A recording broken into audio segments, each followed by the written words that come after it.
ਸਤਨਾਮ ਵਾਹਿਗੁਰੂ ਸਾਹਿਬ JIO. ਸਵਈਆ ਪਾਏਂਗਹਿ ਜਬ ਤੇ ਤੁਮਰੇ, तब ते को आख तरे नहीं आन्यो। राम रहीम पुराण कुरान, अनेक कहें मत एक ना मान्यो। सिमरत शास्त्र वेद सबै, बहु भेद कहें हम एक ना जान्यो। श्री असमान कृपा तुमरी कर, मैं ना कहूँ सब तोहे बखान्यो। दोहरा सगल द्वार को छाड़ कर, गयो तुहारो द्वार। बाहेंगहे की लाज अस, गोविंद दास तुहार। सगल द्वार को छाड़ कर, गयो तुहारो द्वार।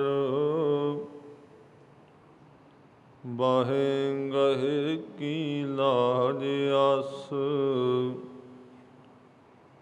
गोविंद दास तुहार। वाहिगुरु जी का खालसा, वाहिगुरु जी की फतेह। सतगुरु गरीब नवाज पातशाह, दीन दुनिया दे मालक, दसां पातशाहियां दी जोत श्री गुरु ग्रंथ साहिब महाराज जी दे पावन पवित्र चरना कमलों विच सुभाएमान गुरु रूप साध संगत जीओ। आप जी वडभागी हो जो कि गुरु चरना विच पहुँच के जीवन सफल कर रहे हो। कलगीधर पातशाह जी दे बचन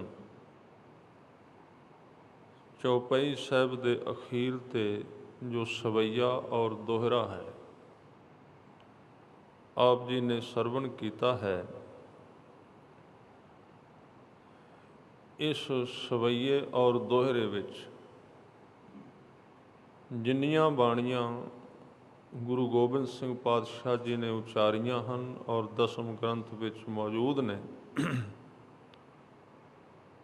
उन्हां विच जे किसी नूं कोई भुलेखा रहे तो ये दोहरा और सवैया इस गल नूं सिद्ध करदा है कि गुरु गोबिंद सिंह पातशाह जी एक रब दे आशिक ने। उहदे नाल बहुत गहरा प्यार रखते हैं और उस तो बिना दूजियां दी गलबात भावें किन्नी करन पर अंदर नहीं उन्हां दे होर कोई, इक्को ही है। एक ही उन्होंने आप मन विच वसाया ते सारा जीवन भर जो कुछ उन्होंने किया वो भी एक वास्ते, जो कुछ उन्होंने बाणी विच बोलिया वो भी इक्को दी गल नूं प्रगट करदा है। इहदे विच हजूर ने एक बचन कहा, अगे तो बड़ियां गल्लां कहियां कि मैं कदी किसी नूं अख थले लियांदा ही नहीं या वेखिया ही नहीं। दुनिया के किन्ने मजहब ने, उन्हां विच पुराण हन, बड़ी वड्डी गिनती विच वो ज्ञान है। 6 शास्त्र ने, 27 सिमरतियाँ ने। ਇਹਦੇ ਤੋਂ ਬਿਨਾਂ ਮੁਸਲਮਾਨ ਮਤ ਦੇ ਜਿਹੜੇ ਕਤੇਬ ਔਰ ਕੁਰਾਨ ਜਿਹੜੇ ਗ੍ਰੰਥ ਨੇ, ਉਹਨਾਂ ਸਾਰਿਆਂ ਦਾ ਨਾਮ ਲੈ ਕੇ ਇੱਕ ਗੱਲ ਕਹਿੰਦੇ ਕਿ ਮੈਂ ਇਹਨਾਂ ਵਿੱਚ ਜਿਹੜੇ ਭੇਦ ਲਿਖੇ ਹੋਏ ਨੇ ਤਰੀਕੇ, ਉਹਨਾਂ 'ਤੇ ਕਦੀ ਵਿਸ਼ਵਾਸ ਨਹੀਂ ਕੀਤਾ। ਮੈਂ ਤਾਂ ਸਿਰਫ ਤੁਹਾਡੇ ਚਰਨ ਫੜੇ ਨੇ। ਅਕਾਲ ਪੁਰਖ ਦੇ ਚਰਨਾਂ ਵਿੱਚ ਬੇਨਤੀ ਕਰ ਰਹੇ ਨੇ, ਤੁਹਾਡੇ ਤੋਂ ਬਿਨਾਂ ਮੇਰੀ ਜ਼ਿੰਦਗੀ ਵਿੱਚ ਹੋਰ ਕੋਈ ਨਹੀਂ ਹੈ। ਇਹਦੇ ਵਿੱਚ ਆਰੰਭ ਵਿੱਚ ਆਪਾਂ ਇੱਕ ਵਚਨ ਥੋੜ੍ਹੀ ਜਿਹੀ ਗੰਭੀਰਤਾ ਨਾਲ ਲਈਏ, ਕਿਉਂਕਿ ਸਤਿਗੁਰੂ ਨੇ ਇਹ ਤੇ ਬਾਅਦ ਵਿੱਚ ਕਿਹਾ, ਮੈਂ ਇਹਨੂੰ ਨਹੀਂ ਮੰਨਦਾ, ਮੈਂ ਇਹਨੂੰ ਨਹੀਂ ਮੰਨਦਾ। ਇਹ ਤੇ ਬਾਅਦ ਵਿੱਚ ਕਿਹਾ ਹੈ। ਬਾਅਦ ਵਿੱਚ ਕਿਹਾ ਮੈਂ ਪੁਰਾਣ ਨਹੀਂ ਮੰਨਦਾ, ਕੁਰਾਨ ਨਹੀਂ ਮੰਨਦਾ, ਸਿਮਰਤੀ ਨਹੀਂ। ਇਹ ਅੱਗੇ ਗੱਲਾਂ ਕਹੀਆਂ, ਪਰ ਇੱਕ ਆਰੰਭਤਾ 'ਤੇ ਗੱਲ ਕਹਿ ਦਿੱਤੀ। ਕਹਿੰਦੇ ਇਹ ਕਦੋਂ ਹੋਇਆ? ਜਿਹੜਾ ਮੈਂ ਕਿਸੇ ਨੂੰ ਇੱਥੇ ਕਿਸੇ ਦੀ ਨਿੰਦਿਆ ਨਹੀਂ ਕੀਤੀ ਕਿ ਪੁਰਾਣ ਗਲਤ ਹੈ ਜਾਂ ਕੁਰਾਨ ਗਲਤ ਹੈ ਜਾਂ ਸਿਮਰਤੀ ਠੀਕ ਨਹੀਂ। ਨਹੀਂ, ਨਿੰਦਿਆ ਦਾ ਭਾਵ ਇਹਦੇ ਵਿੱਚ ਨਹੀਂ ਹੈ। ਬਸ ਕਹਿੰਦੇ ਮੇਰਾ ਇੱਕ ਨਾਲ ਪਿਆਰ ਹੀ ਇੰਨਾ ਵੀ ਮੇਰੀਆਂ ਨਜ਼ਰਾਂ ਵਿੱਚ ਕੋਈ ਹੋਰ ਆਉਂਦਾ ਹੀ ਨਹੀਂ, ਮੈਨੂੰ ਦਿਸਦਾ ਹੀ ਕੋਈ ਨਹੀਂ ਦੂਸਰਾ, ਇੱਕੋ ਹੀ ਹੈ ਬਸ, ਹੋਰ ਨਜ਼ਰ ਹੀ ਕੋਈ ਨਹੀਂ ਆਉਂਦਾ। ਕਿਸ ਹੋਂ ਪੂਜੋਂ ਦੂਜਾ ਨਜ਼ਰ ਨਾ ਆਈ, ਦੂਸਰਾ ਨਜ਼ਰ ਹੀ ਕੋਈ ਨਹੀਂ ਆਉਂਦਾ। ਕਿਸੇ ਨੇ ਪੁੱਛਿਆ ਮਹਾਰਾਜ ਇਹ ਕਦੋਂ ਹੁੰਦਾ ਹੈ? ਤੁਹਾਡੀ ਜ਼ਿੰਦਗੀ ਵਿੱਚ ਜਿਹੜਾ ਹੋਇਆ ਵੀ ਤੁਸੀਂ ਇੱਕ ਤੋਂ ਬਿਨਾਂ ਕਿਸੇ ਨੂੰ ਕਦੀ ਅੰਦਰ ਤੁਹਾਡੇ ਹੋਰ ਕਿਸੇ ਦੀ ਯਾਦ ਹੀ ਨਹੀਂ ਆਉਂਦੀ, ਇਹ ਤਾਂ ਬੜੀ ਵੱਡੀ ਕਿਰਪਾ ਹੈ। ਨਹੀਂ ਤੇ ਮਨ ਦਾ ਤੇ ਤਵੱਜਨ ਡੋਲਦਾ ਹੀ ਰਹਿੰਦਾ, ਦੁਬਦਾ ਜਾਗਦੀ ਰਹਿੰਦੀ, ਭਰਮ ਵਿੱਚ ਪਿਆ ਰਹਿੰਦਾ ਮਨ ਵੀ ਇੱਥੋਂ ਪਤਾ ਨਹੀਂ ਤ੍ਰਿਪਤੀ ਹੋਣੀ ਕਿ ਨਹੀਂ, ਹੋਰ ਕਿਤੇ ਲੱਭਾਂਗੇ। ਅੰਦਰ ਦੁਬਦਾ ਤੇ ਚੱਲਦੀ ਰਹਿੰਦੀ ਹੈ। ਸਾਧਕ ਦੇ ਮਨ ਦੇ ਅੰਦਰ ਡੋਲਦਾ ਰਹਿੰਦਾ, ਹਿੱਲਦਾ ਰਹਿੰਦਾ। ਤੇ ਤੁਹਾਡੇ ਜੀਵਨ ਵਿੱਚ ਇਕਾਗਰਤਾ ਕਦੋਂ ਆਈ? ਜਾਂ ਤੁਸੀਂ ਸਾਨੂੰ ਕਿਰਪਾ ਕਰਕੇ ਦੱਸੋ ਵੀ ਇਹ ਜਿਹੜੀ ਬੜੀ ਵੱਡੀ ਦਾਤ ਹੈ ਵੀ ਇੱਕ ਤੇ ਅਮੰਨਾ ਕਰ ਲੈਣੀ, ਇੱਕ ਤੇ ਗਹਿਰਾ ਵਿਸ਼ਵਾਸ ਤੇ ਵਿਸਾਹ ਜਿਹੜਾ ਜੰਮ ਜਾਣਾ, ਪਰਬਤ ਵਾਂਗੂ ਅਹਿਲ ਹੋ ਜਾਣਾ, ਵਿਸ਼ਵਾਸ ਦਾ ਟਿਕ ਜਾਣਾ, ਇਹ ਕਦੋਂ ਹੁੰਦਾ ਹੈ? ਸਾਡੇ ਜੀਵਨ ਵਿੱਚ ਕਿਵੇਂ ਹੋਏਗਾ? ਉਹਦਾ ਜਵਾਬ ਦਿੱਤਾ ਹੈ। ਕਹਿੰਦੇ ਪਾਏ ਗਹੇ ਜਬ ਤੇ, ਜਦੋਂ ਕੋਈ ਉਸ ਅਕਾਲ ਪੁਰਖ ਸੁਆਮੀ ਦੇ ਪੈਰ ਫੜ ਲੈਂਦਾ। ਇਹ ਸਾਰੀਆਂ ਗੱਲਾਂ ਤਾਂ ਆਉਂਦੀਆਂ ਨੇ, ਆਰੰਭਤਾ ਨੂੰ ਸਮਝੀਏ। ਕਹਿੰਦੇ ਜਦੋਂ ਉਹਦੇ ਚਰਨਾਂ ਨਾਲ ਕੋਈ ਜੁੜ ਜਾਏ, ਅੱਗੇ ਫਿਰ ਇਹ ਛੱਡਣਾ ਨਹੀਂ ਪੈਂਦਾ ਵੀ ਮੈਂ ਇਹਨੂੰ ਨਹੀਂ ਮੰਨਦਾ, ਇਹਨੂੰ ਨਹੀਂ ਮੰਨਦਾ, ਫਿਰ ਕੋਈ ਜ਼ਰੂਰਤ ਹੀ ਨਹੀਂ ਰਹਿੰਦੀ ਕਿਸੇ ਦੀ।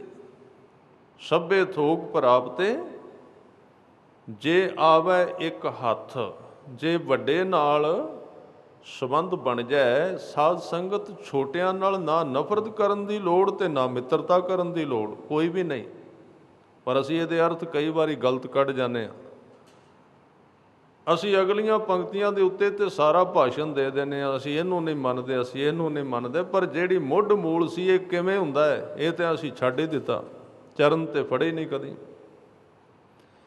ਇਹ ਨਿਰਸੰਸ਼ੇ ਉਹਨਾਂ ਦੀ ਅਵਸਥਾ ਹੈ ਜਿਨ੍ਹਾਂ ਚਰਨ ਫੜ ਲਏ, ਉਹਨਾਂ ਦਾ ਛੁੱਟਿਆ ਬਾਕੀ ਸਾਰਾ ਕੁਝ। ਬਾਕੀ ਕਿਸੇ ਦਾ ਨਹੀਂ ਛੁੱਟਦਾ, ਉਹ ਵਿਚਾਰਾਂ ਹੀ ਨੇ, ਵਿਚਾਰਾਂ ਵਿੱਚ ਛੱਡੀ ਜਾਓ।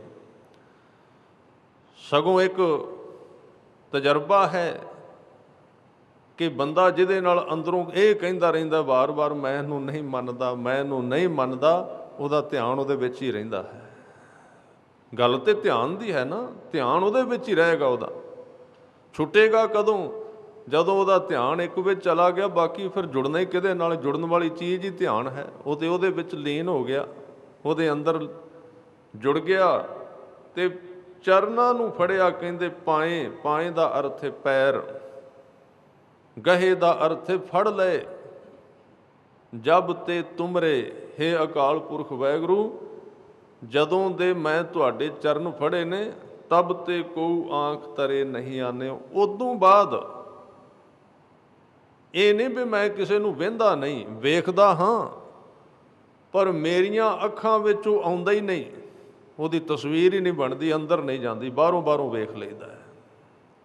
भावें तुसीं सारे जगत नूं वेखी जाओ, ख्याल रखना किन्ना है इत्थे। आपां हुण इस गुरु के दरबार विच आए हाँ, इत्थे किन्नियां चीज़ां ने, ध्यान नाल वेखो, बड़ा कुछ है अखां दे सामने। गुरु ग्रंथ साहिब सच्चे पातशाह जी का प्रकाश है, उत्ते लाइटां ने, चंदोवा साहिब लगा होया, फुੱਲ ने, शस्त्र ने, कैमरे ने, पखे ने, किन्ना कुछ है। पर यह सारा कुछ हो सकता असीं 5 साल तो इत्थे आउंदे रहे, पर सारा कुछ असीं क्यों नहीं वेख्या। वेख्या तो सारा कुछ ना अखां ने, पर अंदर वो गया जिहदे नाल असीं अंदरों संबंध जोड़िया सी। बाकी दीयां चीज़ां अखां दे सामने आईयां, पर विच नहीं गईयां, अखां दे अंदर नहीं गईयां। इसे तरह सतगुरु कहते मैं वेख सारियां नूं लैना, पढ़ सारियां नूं लैना, गल सारियां दी चलदी। पिछे 24 अवतारां दा जिक्र आया है, राम अवतार दा जिक्र आया है, कृष्ण अवतार दा जिक्र आया है, होर चरित्र आए ने, पखियान चरित्र आया है। कहते उन्हां दी सारियां दी चर्चा कुचर्चा कर लईदी है, गलबात कर लईदी है, पर वो मेरे अंदर नहीं गए। अंदर ते सिर्फ तू एको है। सतगुरु ने बाणी दे विच ये गल बड़ी परपक कराई, चरण कमल दे नाल चित जोड़ना, एक नाल सुरत लाउणी। कबीर जी ने एक बड़ा प्यारा उदाहरण दिता, कहन लगे तू कदी ध्यान नाल वेखी, कोई मच्छी कहंदे समुंदर विच रहिंदी सी, ते किसी शिकारी ने जाल लै के सारी उम्र ला दी उन्होंने फड़न ते, पर समुंदर विच वो मच्छी फड़ी नहीं गई, क्योंकि बड़ा वड्डा सी। एक पासों जाल लाउंदा सी, दूजे पासे निकल जाती, एक पासों जाल लाउंदा सी, दूजे पासे चली जाती सी। कहंदे किसी तरह भुलेखे नाल वो ही मच्छी जिहड़ी सारी उम्र नहीं फड़ी गई, कोई घटना वापरी तो एक छपड़ी विच जा डिगी। किसी कारणवश एक पिंड की छपड़ी विच चली गई तो शिकारी उत्थे पहुँच गया। कहंदे उत्थे भी पानी बड़ा सी, पर पानी छपड़ी दा सी, सहजे सहजे सुकदा गया, पानी घट हुंदा गया। जदों बिल्कुल पानी घट हो गया तो उस झींवर ने जाल पाया, ये नाम ही आया है झींवर, मच्छियां फड़न वाला सज्जन। उन्हें जाल पाया, कहंदे जिहड़ी मच्छी सारी उम्र नहीं सी फड़ी गई, इक्को पल विच फड़ी गई, काबू आ गई, मौत का शिकार बन गई। सारी उम्र समुंदर विच होण करके वो कैद विच मौत का शिकार नहीं बनी। कबीर जी ने एक बड़ा सुंदर उदाहरण दिता है, कहन लगे कबीर थोड़ा जल मछली, मच्छी थोड़े पानी विच आ गई, पानी थोड़ा सी, हुण किवें बचदी। कबीर थोड़ा जल मछली, झेवर मेलिओ जाल, झींवर ने जाल पा दिता। झींवर एक जात है, वो मच्छियां आदि फड़ते हैं। उन्हें कहते जाल पाया, झींवर मेलिओ जाल, ये टोगने ना छूट सै, वो तो फड़ी गई। उन्हें अपने नाल दियां मच्छियां नूं नसीहत दिती, सिक्ख्या दिती। टोगने का अर्थ है टोया, उन्होंने दस के वो मर गई कि तुसी ना इस टोए विच डिग्या जे, फिर कर समुंद संभाल, जाओ फिर समुंदर में चलियां जाओ, नहीं तो इत्थे तुहानूं कोई फड़ लेगा, इत्थे तुहाडी मौत आ जाएगी। कोई नाम ही फड़े, एक तो हुंदा उन्होंने कोई फड़ लै, टोए विच डिग्गी मच्छी नूं कोई नाम ही फड़े। तुसीं वेख्या होना छोटे टोयां दे विच पईयां मच्छियां कई बारी पानी सुक जांदा, वो विचारियां उत्थे ढेरां दे ढेर तड़फदियां हुंदियां ने, तड़फ तड़फ के मर जांदियां ने। इस तरह उदाहरण तां दिती, कहंदे समुंदर है अकाल पुरख दा प्यार, पूरे गुरु दा प्यार, शब्द नाल सांझ, साध संगत द्वारा, ये है समुंदर नाल सांझ पाउणी। जिन्हां ने ये सांझ पा लई, एक शिकारी बड़ा वड्डा साडे पिछे फिरदा है, वो शिकारी है बधिक, वो है मौत का शिकारी, काल का शिकारी। समा असी अपने घर लिया के टंगिया टाइम पीस के रूप दे विच। उस शिकारी ने अपनियां निशानियां साडे गुट ते बन्नियां ने, घड़ियां बना के। वो काल है, वो सानू, क्योंकि ज्यों ज्यों साडा जिवें उस ਇਹ ਸਰੀਰ ਜਿਹੜਾ ਨਾ ਟੋਏ ਵਰਗਾ ਹੈ। ਗੁਰੂ ਸਾਹਿਬ ਨੇ ਬਚਨ ਵੀ ਕੀਤਾ, ਤਿਤ ਸਰ ਵਰਡੈ ਭਈਲੇ ਨਿਵਾਸਾ ਪਾਣੀ ਪਾਵਕ ਤਿਨੈ ਕੀਆ ਪੰਕਜ ਮੋਹ ਪਗ ਨਹੀਂ ਚਾਲੈ ਹਮ ਦੇਖਾ ਤੈ ਡੂਬੀ ਅਲੇ। ਇਹ ਸਰੀਰ ਟੋਏ ਵਰਗਾ ਹੈ ਤੇ ਇਹਦੇ ਵਿੱਚ ਪਾਣੀ ਭਰਿਆ ਹੋਇਆ ਟੋਏ ਵਿੱਚ ਸਵਾਸਾਂ ਦਾ, ਤੇ ਉਹਨਾਂ ਸਵਾਸਾਂ ਵਿੱਚ ਲੁਕ ਕੇ ਅਸੀਂ ਮੱਛੀ ਦੇ ਰੂਪ ਵਿੱਚ ਬੈਠੇ ਹੋਏ ਹਾਂ, ਆਤਮਾ ਜਿਹੜੀ ਹੈ। ਹੁਣ ਸਾਨੂੰ ਇਹ ਨਹੀਂ ਸਮਝ ਆ ਰਹੀ ਵੀ ਉਸ ਟੋਏ ਦੇ ਵਿੱਚੋਂ ਜਿਵੇਂ ਹਵਾ ਜਿਹੜੀ ਹੈ ਪਾਣੀ ਖਿੱਚੀ ਜਾਂਦੀ ਹੈ ਤੇ ਉਹ ਪਾਣੀ ਘਟੀ ਜਾਂਦਾ ਹੈ, ਇਸੇ ਤਰ੍ਹਾਂ ਸਰੀਰ ਰੂਪੀ ਟੋਏ ਦੇ ਵਿੱਚੋਂ ਇੱਕ ਇੱਕ ਸਵਾਸ ਨਿਕਲਦਾ, ਜਿਹੜੀ ਹਵਾ ਨਿਕਲਦੀ ਏ ਉਹ ਜੀਵਨ ਦੇ ਪਾਣੀ ਨੂੰ, ਉਸ ਪਾਣੀ ਨੂੰ ਸੁਖਾਈ ਜਾ ਰਹੀ ਹੈ, ਪਾਣੀ ਘਟਦਾ ਜਾ ਰਿਹਾ। ਤੇ ਜਿੱਦਣ ਇਹ ਪਾਣੀ ਬਿਲਕੁਲ ਖਤਮ ਹੋ ਗਿਆ ਉਦਣ ਅੰਦਰਲੀ ਮੱਛੀ ਮੌਤ ਦਾ ਸ਼ਿਕਾਰ ਬਣ ਜਾਏਗੀ। ਸਤਿਗੁਰੂ ਨੇ ਕਿਹਾ ਤੂੰ ਇਸ ਟੋਏ ਨੂੰ ਸਮੁੰਦਰ ਨਾਲ ਕਿਉਂ ਨਹੀਂ ਜੋੜਦਾ, ਤੇਰਾ ਪਾਣੀ ਨਹੀਂ ਕਦੀ ਖਤਮ ਹੋਣਾ, ਤੂੰ ਇਸ ਟੋਏ ਨੂੰ ਸਮੁੰਦਰ ਨਾਲ ਜੋੜ, ਤੇਰੇ ਜੀਵਨ ਦੇ ਵਿੱਚੋਂ ਇਹ ਪਾਣੀ ਨਹੀਂ ਜਾਏਗਾ ਤੇ ਫਿਰ ਤੇਰੀ ਕਦੀ ਮੌਤ ਨਹੀਂ। ਇਸ ਕਰਕੇ ਬੜਾ ਸੋਹਣਾ ਇਹ ਉਦਾਹਰਨ ਦਿੱਤਾ। ਕਬੀਰ ਸਾਹਿਬ ਕਹਿੰਦੇ ਕਬੀਰ ਥੋੜ੍ਹੈ ਜਲ ਮਾਛੂਲੀ, ਥੋੜ੍ਹੇ ਪਾਣੀ ਦੇ ਵਿੱਚ ਮੱਛੀ ਫਸ ਗਈ। ਕਹਿੰਦੇ ਝੀਵਰ ਮੇਲਿਓ ਜਾਲ, ਸ਼ਿਕਾਰੀ ਨੇ ਜਾਲ ਪਾ ਦਿੱਤਾ। ਕਹਿੰਦੇ ਇਹ ਟੋਗਨੈ ਨਾ ਛੂਟਸੈ, ਫਿਰ ਕਰ ਸਮੁੰਦ ਸਮਾਲ, ਸਮੁੰਦਰ ਨਾਲ ਤੂੰ ਜੁੜ। ਫਿਰ ਕਿਸੇ ਨੇ ਕਿਹਾ ਸਮੁੰਦਰ ਖਾਰਾ ਹੁੰਦਾ ਹੈ, ਤੁਸੀਂ ਵੇਖਿਆ ਹੋਣਾ ਸਮੁੰਦਰ ਖਾਰਾ ਹੈ, ਸਵਾਦ ਨਹੀਂ ਲੱਗਦਾ। ਉਹਦਾ ਵੀ ਫਿਰ ਉਦਾਹਰਨ ਦਿੱਤਾ, ਕਹਿੰਦੇ ਭਾਵੇਂ ਖਾਰਾ ਹੈ ਫਿਰ ਵੀ ਨਾ ਛੱਡੀ, ਸਮੁੰਦਰ ਨੂੰ ਨਾ ਛੱਡੀ। ਇਹ ਬੜਾ ਸੁੰਦਰ ਉਦਾਹਰਨ ਹੈ। ਭਾਵੇਂ ਉਹ ਖਾਰਾ ਹੈ, ਕਬੀਰ ਸਮੁੰਦ ਨਾ ਛੋਡੀਐ ਜੋ ਅਤ ਖਾਰੋ ਹੋਏ। ਤੂੰ ਜੇ ਕੁਝ ਮੰਗਣਾ ਹੈ ਤੇ ਇੱਕ ਤੋਂ ਹੀ ਮੰਗੀ, ਗੁਰੂ ਤੋਂ ਹੀ, ਕਿਉਂਕਿ ਜੇ ਤੂੰ ਦੂਜਿਆਂ ਤੋਂ ਮੰਗਿਆ ਉਹ ਫਿਰ ਹਿਸਾਬ ਕਿਤਾਬ ਚੱਲ ਪੈਣਾ, ਖਿਆਲ ਰੱਖੀ।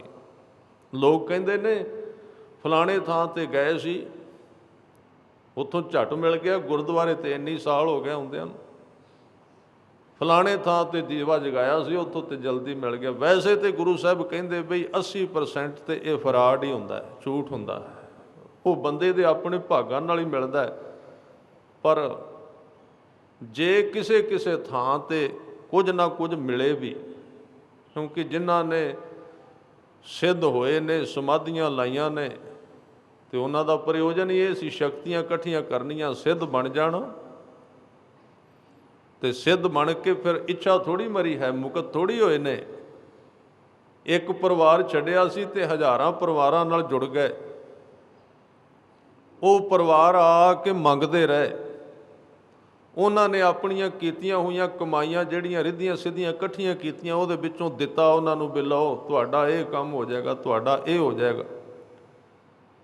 ਜਿਹੜਾ ਜਿਹੜਾ ਉਹਨਾਂ ਨੂੰ ਦਿੰਦੇ ਰਹੇ ਤੇ ਉਹ ਲਿਖਦੇ ਰਹੇ ਨਾਲੋਂ ਨਾਲ। ਜਿਹੜੇ ਲੈ ਕੇ ਗਏ ਮਿਲ ਤੇ ਗਿਆ ਕਈਆਂ ਨੂੰ ਕਿਤਿਓਂ ਕਿਤਿਓਂ, ਪਰ ਮਿਲ ਗਿਆ ਤੇ ਉਹ ਗਲ ਵਿੱਚ ਪੈ ਗਏ ਸੰਗਲ। ਹੁਣ ਨਾ ਤੇ ਉਹ ਮੁਕਤ ਹੋਏ ਮਰ ਕੇ ਜਿਨ੍ਹਾਂ ਨੇ ਦਿੱਤਾ ਸੀ, ਨਾ ਉਹਨਾਂ ਨੂੰ ਮੁਕਤੀ ਮਿਲੀ ਜਿਨ੍ਹਾਂ ਨੂੰ ਮਿਲਿਆ ਸੀ। ਹੁਣ ਦੋਵੇਂ ਇਕੱਠੇ ਤੁਰੇ ਫਿਰਦੇ ਨੇ, ਮੰਗਣ ਵਾਲੇ ਵੀ ਤੇ ਦੇਣ ਵਾਲੇ ਵੀ ਇਕੱਠੇ ਤੁਰੇ ਫਿਰਦੇ ਨੇ।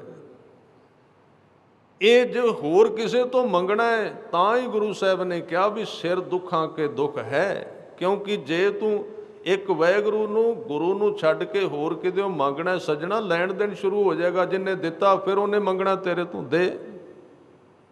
ਤੂੰ ਲੈ ਕੇ ਗਿਆ ਸੀ, ਤੂੰ ਕੱਲਾ ਨਹੀਂ, ਹੁਣ ਤੇਰੀਆਂ ਪੀੜ੍ਹੀਆਂ ਨੂੰ ਵੀ ਉਹ ਕਹਿਣਗੇ ਤੁਸੀਂ ਵੀ ਦਿਓ। ਹੁਣ ਤੁਹਾਡੇ ਵੱਡੇ ਨੇ ਸਾਡੇ ਕੋਲੋਂ ਜਾਇਦਾਦ ਬਣਵਾਈ ਸੀ, ਹੁਣ ਬਾਲੋ ਦੀਵਾ ਇੱਥੇ। ਇਹ ਤੇ ਇੱਕੋ ਗੁਰੂ ਨਾਨਕ ਹੈ ਨਾ ਜਿਹਨੇ ਦੇਣਾ ਹੀ ਹੈ। ਤਾਂ ਹੀ ਗੁਰਮਤਿ ਦੇ ਅੰਦਰ ਭਾਵੇਂ ਇਹ ਕਨਸੈਪਟ ਹੈ ਵੀ ਗੁਰੂ ਤੋਂ ਵੀ ਮਿਲਦਾ ਹੈ,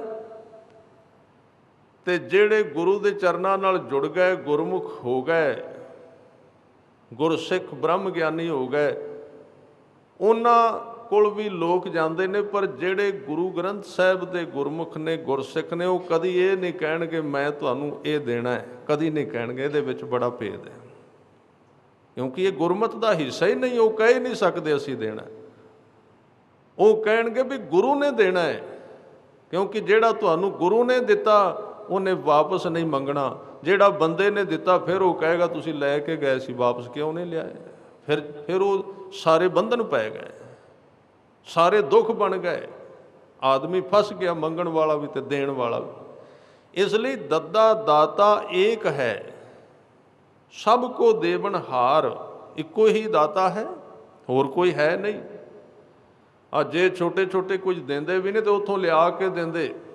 ਇੱਕ ਕਿਸੇ ਨੇ ਕੋਈ ਬਹੁਤਾ ਕੰਮ ਚਲਾਇਆ ਸੀ, ਮੈਂ ਉਹਦੇ ਬਾਰੇ ਸੁਣਿਆ ਵੀ ਉਹ ਕਿਸੇ ਨੂੰ ਸਾਧ ਸੰਗਤ ਪੁੜੀ ਬੰਨ੍ਹ ਕੇ ਦੇ ਦਿੰਦਾ ਸੀ ਵੀ ਲੈ ਆ ਚੁਟਕੀ ਪਾ ਕੇ ਤੂੰ ਇਸ਼ਨਾਨ ਕਰ ਲਈ, ਕੁਝ ਨਾ ਕੁਝ ਫਰਕ ਪੈ ਜਾਣਾ।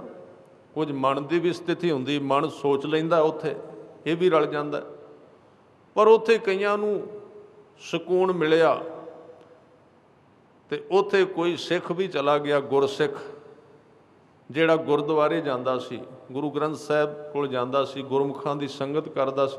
ਉਹਨੇ ਕਿਹਾ ਵੀ ਮੈਂ ਸੁਣਿਆ ਤੁਹਾਡੀ ਚੁਟਕੀ ਵਿੱਚੋਂ ਬੰਦੇ ਦੇ ਰੋਗ ਹਟ ਜਾਂਦੇ ਨੇ। ਉਹ ਬੰਦਾ ਇਮਾਨਦਾਰ ਸੀ, ਉਹਨੇ ਕਿਹਾ ਤੂੰ ਮੇਰੇ ਕੋਲ ਇਕੱਲਾ ਆ, ਤੈਨੂੰ ਮੈਂ ਦੱਸ ਨਾ ਸੱਜਣਾ। ਕਹਿਣ ਲੱਗੇ ਜਿਹੜੀ ਮੈਂ ਚੁਟਕੀ ਦੇਣਾ ਹੋਰ ਕੋਈ ਨਹੀਂ। ਉਹ ਸੱਜਣਾ ਉਹ ਤੇ ਗੁਰੂ ਰਾਮਦਾਸ ਜੀ ਦੇ ਜਿਹੜੀ ਸੰਗਤ ਜਾਂਦੀ ਉਹਦੇ ਜੋੜਿਆਂ ਦੀ ਧੂੜ ਹੈ। ਮੈਂ ਵੀ ਉੱਥੋਂ ਲੈ ਕੇ ਆਉਣਾ, ਤੂੰ ਵੀ ਉੱਥੇ ਜਾਣਾ, ਤੂੰ ਆਪ ਕਿਉਂ ਨਹੀਂ ਲੈ ਲੈਂਦਾ? ਅਸੀਂ ਆਪ ਉੱਥੋਂ ਲਿਆਉਂਦੇ ਹਾਂ। ਉਹ ਤੇ ਦਰ ਹੈ ਸਭ ਤੋਂ ਵੱਡਾ। ਉੱਥੋਂ ਤੇ ਇਹ ਜਿੰਨੀਆਂ ਛੋਟੀਆਂ ਛੋਟੀਆਂ ਦੁਕਾਨਾਂ ਚੱਲਦੀਆਂ ਨੇ, ਥੋਕ ਤੇ ਉੱਥੇ ਹੀ ਖੜਾ ਹੋਇਆ ਨਾ, ਸਭ ਕੁਝ ਉੱਥੋਂ ਹੀ ਆਉਂਦਾ ਹੈ। ਵੱਡੀ ਥਾਂ ਹੈ ਸਾਰਿਆਂ ਤੋਂ। ਤਾਂ ਹੀ ਗੁਰਬਾਣੀ ਵਿੱਚ ਇੱਕ ਸ਼ਬਦ ਵਰਤਿਆ ਗਿਆ, ਡਿੱਠੇ ਸਭੇ ਥਾਮ ਨਹੀਂ ਤੁਧ ਜਿਹਾ। ਥਾਂ ਸਾਰੇ ਨੇ, ਵੇਖੇ ਵੀ ਨੇ। ਇਹ ਥਾਂ ਵਿਲੱਖਣ ਹੈ, ਵੱਡਾ ਹੈ। ਬੱਧੋ ਪੁਰਖ ਵਿਧਾਤੇ, ਕਿਉਂਕਿ ਇਸ ਥਾਂ ਨੂੰ ਦੋ ਚੀਜ਼ਾਂ ਦੇ ਉੱਤੇ ਗੁਰੂ ਸਾਹਿਬ ਨੇ ਕਿਤੇ ਮੋਹਰ ਨਹੀਂ ਲਾਈ। ਇਹ ਜ਼ਰੂਰ ਆਵੇਗਾ ਵੀ ਗੁਰੂ ਸਾਹਿਬ ਨੇ ਕਰਤਾਰਪੁਰ ਵਸਾਇਆ, ਗੁਰੂ ਨਾਨਕ ਦੇਵ ਜੀ ਨੇ। ਗੁਰੂ ਅੰਗਦ ਦੇਵ ਜੀ ਨੇ ਖਡੂਰ ਸਾਹਿਬ ਵਸਾਇਆ। ਗੁਰੂ ਅਮਰਦਾਸ ਜੀ ਨੇ ਗੋਇੰਦਵਾਲ ਸਾਹਿਬ ਵਸਾਇਆ। ਗੁਰੂ ਰਾਮਦਾਸ, ਗੁਰੂ ਅਰਜਨ ਦੇਵ ਜੀ ਨੇ ਅਸੀਂ ਕਵਾਂਗੇ ਅੰਮ੍ਰਿਤਸਰ ਵਸਾਇਆ ਹੈ। ਪਰ ਉੱਥੇ ਇਹ ਸ਼ਬਦ ਕਦੇ ਨਹੀਂ ਆਏਗਾ ਵੀ ਉਹਨਾਂ ਨੇ ਹਰਿਮੰਦਰ ਸਾਹਿਬ ਵਸਾਇਆ। ਅੰਮ੍ਰਿਤਸਰ ਤੇ ਸ਼ਹਿਰ ਹੈ ਨਾ, ਹਰਿਮੰਦਰ ਸਾਹਿਬ ਦੀ ਗੱਲ ਨਹੀਂ ਆਵੇਗੀ। ਹਰਿਮੰਦਰ ਸਾਹਿਬ ਜੋ ਹੈ, ਦਰਬਾਰ ਸਾਹਿਬ ਜੋ ਹੈ, ਔਰ ਇੱਕ ਜੋ ਖਾਲਸਾ ਬਣਾਇਆ ਹੈ, ਗੁਰੂ ਸਾਹਿਬ ਨੇ ਸਪਸ਼ਟ ਕਹਿ ਦਿੱਤਾ ਹੈ ਵੀ ਹਰਿਮੰਦਰ ਅਸੀਂ ਨਹੀਂ ਬਣਾਇਆ। ਇੱਟਾਂ ਲਿਆਂਦੀਆਂ ਨੇ ਜ਼ਰੂਰ, ਇਹ ਥਾਂ ਕਿਸੇ ਹੋਰ ਦਾ ਹੈ। ਗੁਰੂ ਗੋਬਿੰਦ ਸਿੰਘ ਨੇ ਕਹਿ ਦਿੱਤਾ ਖਾਲਸਾ ਮੇਰਾ ਨਹੀਂ ਹੈ। ਖਾਲਸਾ ਅਕਾਲ ਪੁਰਖ ਕੀ ਫੌਜ, ਪ੍ਰਗਟਿਓ ਖਾਲਸਾ ਪਰਮਾਤਮ ਕੀ ਮੌਜ। ਵੱਖਰੀ ਗੱਲ, ਸਿੱਖ ਨੇ ਅਕਿਰਤ ਘਣ ਨਹੀਂ ਹੋਣਾ। ਉਹਨੇ ਇਹੀ ਕਹਿਣਾ ਵੀ ਮੈਨੂੰ ਗੁਰੂ ਗੋਬਿੰਦ ਸਿੰਘ ਨੇ ਬਣਾਇਆ। ਇਹ ਅਸੀਂ ਕਹਿਣਾ ਹੈ, ਸਾਡੀ ਭਾਸ਼ਾ ਇਸੇ ਤਰ੍ਹਾਂ ਦੀ ਰਹੇਗੀ। ਅਸੀਂ ਨਹੀਂ ਗੁਰੂ ਗੋਬਿੰਦ ਸਿੰਘ ਨੂੰ ਬਾਈਪਾਸ ਕਰ ਸਕਦੇ। ਖਿਆਲ ਰੱਖਣਾ, ਜੇ ਕਰਾਂਗੇ ਤੇ ਅਕਿਰਤ ਘਣ ਹਾਂ, ਦੁਸ਼ਟ ਹਾਂ। ਪਰ ਇਹ ਭਾਸ਼ਾ ਗੁਰੂ ਗੋਬਿੰਦ ਸਿੰਘ ਦੀ ਹੈ। ਅਸੀਂ ਇਸ ਭੁਲੇਖੇ ਵਿੱਚ ਕਈ ਵਾਰੀ ਪੈ ਜਾਂਦੇ ਹਾਂ ਵੀ ਵੇਖੋ ਗੁਰੂ ਗੋਬਿੰਦ ਸਿੰਘ ਨੇ ਕਿਹਾ ਵੀ ਮੈਂ ਤੇ ਗੁਰੂ ਵੀ ਨਹੀਂ ਤੁਹਾਡਾ, ਮੈਂ ਤੇ ਕੁਝ ਵੀ ਨਹੀਂ। ਇਹ ਉਹਨਾਂ ਦੇ ਸ਼ਬਦ ਨੇ, ਸਾਡੇ ਥੋੜ੍ਹੀ ਨੇ। ਅਸੀਂ ਥੋੜ੍ਹੀ ਇਹ ਕਹਿਣਾ।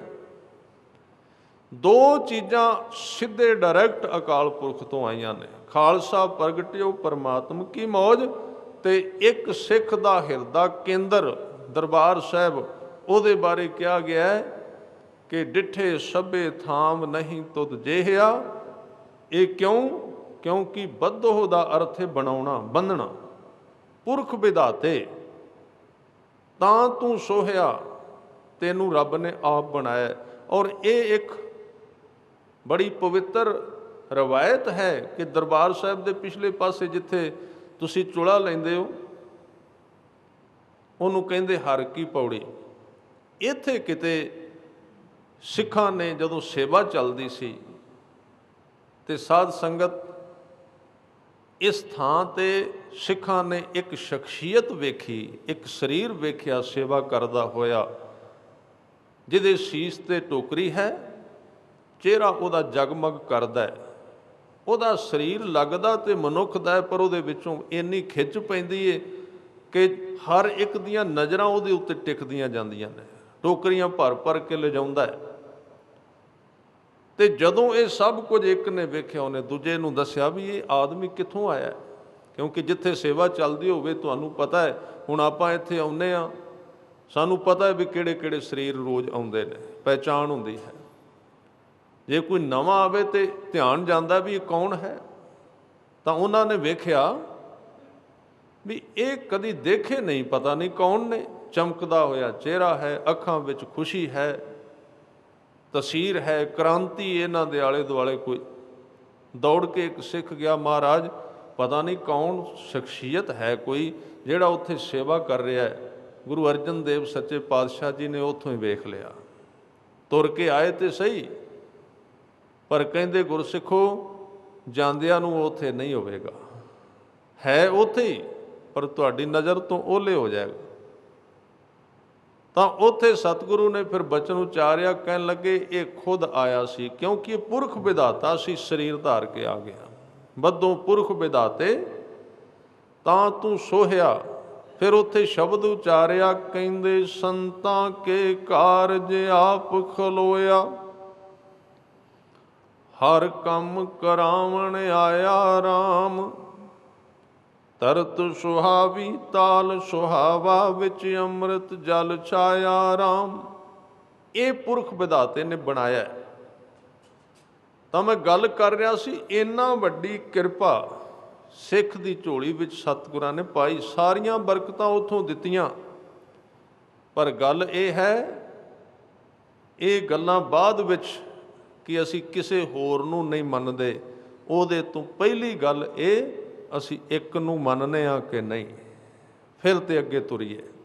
ਇੱਕ ਨਾਲ ਤੇ ਸਨੇਹ ਨਹੀਂ, ਇੱਕ ਨਾਲ ਤੇ ਪਿਆਰ ਨਹੀਂ, ਉਹ ਤੇ ਇਕੱਲੇ ਅੱਖਰਾਂ ਦਾ ਦੁਹਰਾਵਾ ਹੀ ਹੈ, ਉਹਦੇ ਨਾਲ ਤੇ ਸਨੇਹ ਕੋਈ ਹੈ ਨਹੀਂ।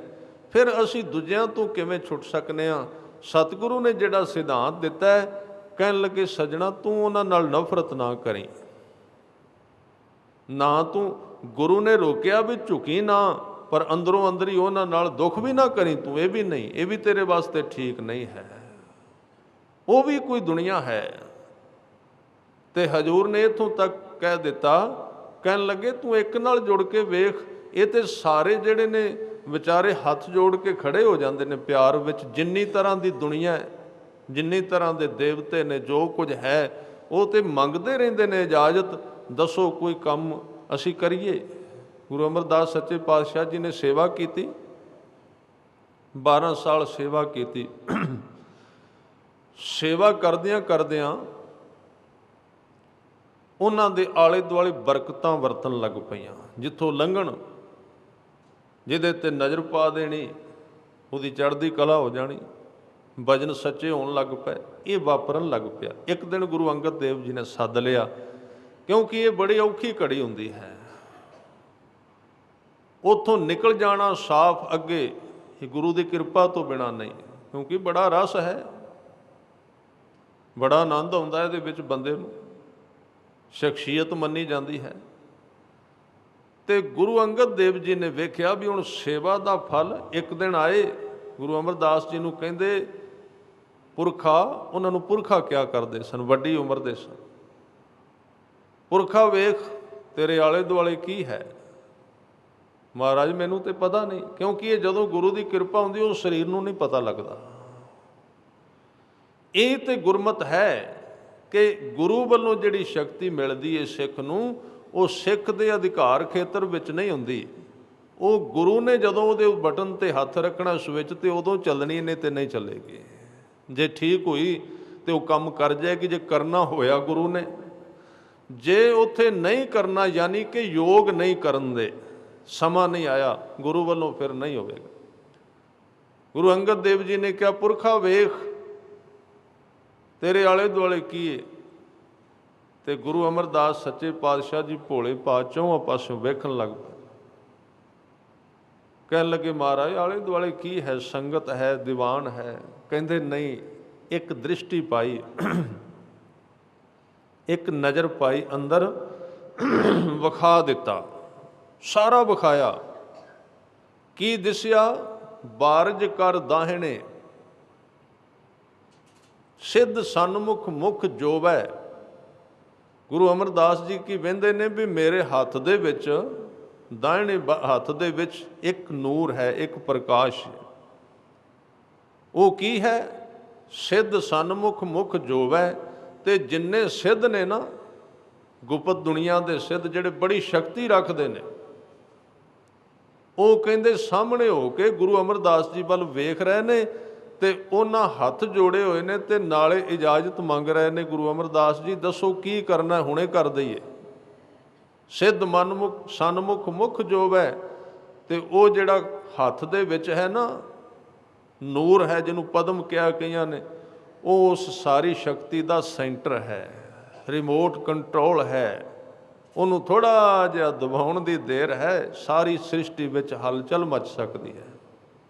ਇਸ ਲਈ ਕਹਿੰਦੇ ਬ੍ਰਹਮ ਗਿਆਨੀ ਗੁਰੂ ਮਿਜ਼ਾਈਲ ਦੇ ਉੱਤੇ ਹੱਥ ਰੱਖ ਕੇ ਬੈਠਾ ਹੈ।